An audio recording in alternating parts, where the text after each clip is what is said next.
Hey everybody, welcome. I'm Caroline. This is Hidden Hypnosis or Hidden Hypno. Welcome or welcome back if you've been here with me before. I thought today maybe we could talk about some memory stuff. So, what if you could wake up from an experience and not remember it at all? Not until somebody chose to remind you, to let you. That's the lure of hypnotic amnesia, memory play. It's thrilling, it's terrifying, and for some of us, it's absolutely irresistible. Memory play sits right at the edge between science and fantasy. It isn't like in the movies where a flash of light wipes away your mind completely clean. Instead, it's about suggestion, focus, and how the brain decides what to hold on to and what to let slip through the cracks. People describe it like lost time. Like you go under, you sink deeply, and when you come back up, you realize minutes or maybe even hours are kind of just missing.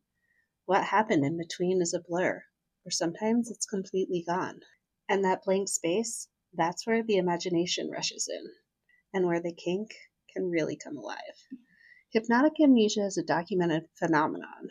In stage shows, people are often given suggestions to forget a number or maybe even like their own names. And for a while, it works. They'll struggle, maybe laugh nervously, even insist something is impossible to recall until the suggestion is lifted. But in therapy, hypnotic amnesia has been used to dull pain or like block out trauma details, at least temporarily. And in courtrooms, there have been cases where somebody claimed that they couldn't remember what happened because of hypnosis, or maybe that they could finally remember what's happened because of hypnosis. And whether that's fact or, in some cases, a convenient excuse is still debated. But in the erotic world, memory play takes on an entirely different flavor. It's the fantasy of surrendering so deeply or letting go so completely that you can't even hold on to what just happened. Imagine 20 minutes, 30 minutes, maybe a whole hour or more just slipping away, sort of gone. You're following directions, obeying instructions, carried along through a full intimate session. And you don't realize piece by piece what you've done because it's just sort of gone from your awareness, or maybe what's been done to you. You only find out later when it's described to you in detail, or maybe even shown to you if it's been recorded, if you're into something like that. That moment of being reminded, seeing or hearing yourself in ways you couldn't recall on your own can be even hotter than the session itself. It's proof of how deep you went, how much control you'd given away. And forgetting is only half the story. The other half is remembering something that never actually happened. Planted memories, false memories. It's when a hypnotic suggestion doesn't erase, but instead creates something. Stage hypnotists have done it for years, convincing somebody that they've just seen a UFO or that they're the world's like greatest singer or dancer, and the subject believes it because in that moment it totally feels real. But here's the twist.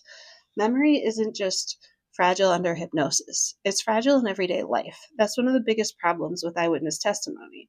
On the surface, it feels like the most trustworthy evidence possible, right? Somebody who swears that they saw what happened. But memory isn't a perfect recording. It's more like a story our brain continues to rewrite. Memories can change innocently over time. You can just not remember something correctly. But sometimes they can be changed purposefully, shaped by leading questions, suggestions, or outside influence. That's why people can swear to events that never ever occurred and believe them with absolute conviction. And in erotic play, that fragility becomes a playground. You'll remember it differently. You'll believe I whispered those words hours before I ever did. And it's not about permanent lies. It's about surrendering control, even over what you believe to be true. So can hypnosis really make you forget? I mean, yes and no. Your memories don't disappear. They're not like erased and wiped. They're still there. They're tucked away in your mind somewhere. But they can be blurred, blocked, or even rewritten just enough to feel really different. And in the right hands, suggestion can be powerful enough to make you doubt what's real.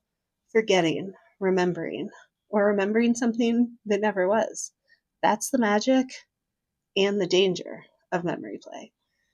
So would you ever let somebody hold your memories for you? Would you surrender them just to feel the rush of getting them back? Or even more, would you let somebody write a memory into your mind that never truly happened? Because sometimes it isn't about erasing, it's about forgetting to remember until somebody decides you can.